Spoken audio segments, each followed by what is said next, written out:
If you were not born and raised in the UK, then it might be a good idea for you to save this video. We have like a secret code. What we say is not actually what we mean. In this video, I'm going to give you a breakdown when you speak to someone from the UK, how to make sense of what they say versus what they actually mean. Okay, let's do this. For example, they may say something like, "I'm not being funny," or "no offense." If someone starts a sentence with, "I'm not being funny," or "no offense," brace yourself because you're about to be insulted to your face.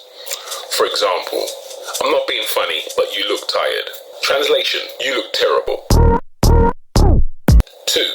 When someone says, "Can't complain," they absolutely could complain, but they won't, because things could be a lot worse. For example, you may say, "How's work?" They respond saying, "Can't complain." Translation, "I hate my job, but at least I have one." 3. Or a child may request something from their parent, and the parent or the boss responds to that request by saying, "Okay, we'll see." Just so you know, it ain't happening. I'm not saying no, but I don't want to have an argument with you, so we'll see. 4. When someone from the UK says, "I'll call you back in 5 minutes." In translation, the reality is you may never hear from that person again. 5. "You're right. You're right.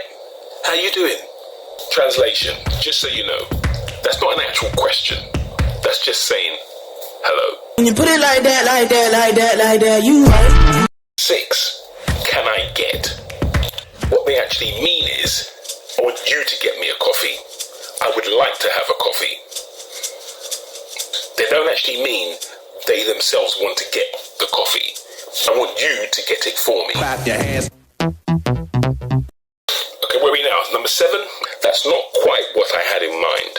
What that actually means is, "That sucks. It's terrible." So when someone says, "That's not quite what I had in mind," what they mean is,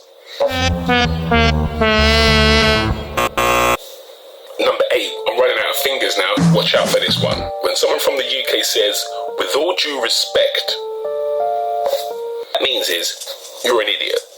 Number 10, whatever it is. Okay, listen, I'm just going to run through. When someone from the UK says, "Right, well," what that means is, this conversation is over and I'm leaving.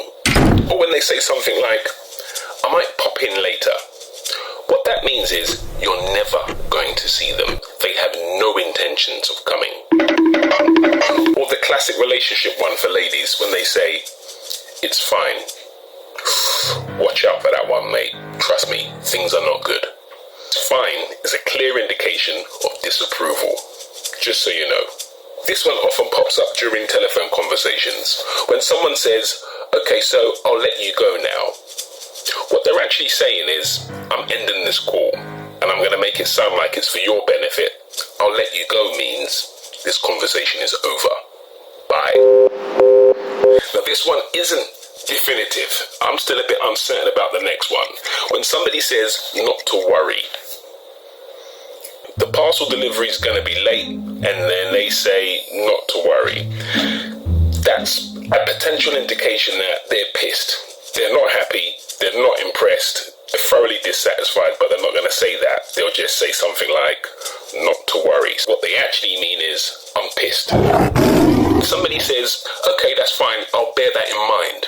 What that means is they've completely forgotten everything you've just said. They haven't heard a single word. Or when somebody says something like, "That's a bit ambitious," what they actually mean is they have no belief in your ability to achieve that. It's not going to happen.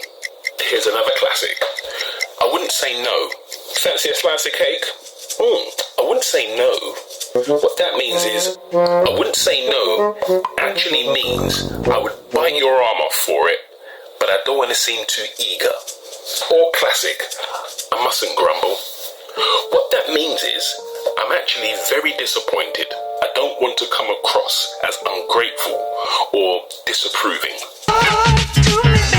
When they say, "I'll take a quick look," what that means is I have no intentions of looking for that item or that thing.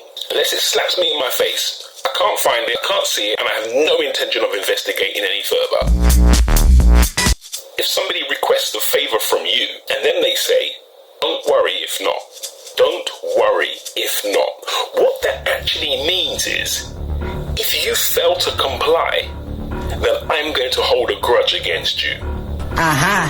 Don't worry if not actually means, if you fail to follow the instruction I've given you, or to grant me this request, will result in consequences and severe repercussions. I hope you found this video useful.